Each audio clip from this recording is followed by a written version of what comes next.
दरम्यान रखडलेले स्मारक तातडीने पूर्ण होण्यासाठी प्रयत्न करणार असल्याचं मंत्री नितेश राणेंनी म्हटलं। तर सरकार संभाजी महाराजांच्या स्मारकाबद्दल संवेदनशील नाही, स्मारक उभारण्याच्या दृष्टीने तातडीने पावलं टाकली नाहीत तर आंदोलन करू असा इशारा शिवसेना उद्धव बाळासाहेब ठाकरे पक्षाचे माजी आमदार वैभव नाईक यांनी दिला।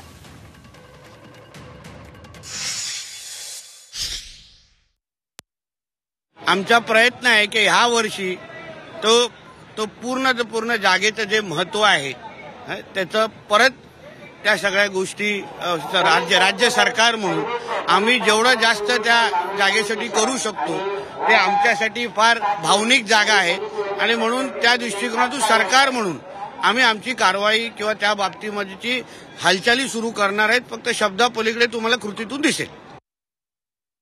खरं तर संभाजीराजांचं चांगलं स्मारक संरक्षण झालं पाहिजे असं इतिहासप्रेमीची संभाजी महाराज प्रेमीची मागणी गेली अनेक वर्ष होती, परंतु सरकारमध्ये आता गेल्या वेळी सुद्धा सामोरच होते, आता पण सामोरच आहे। 20 वर्ष सत्ता आहे।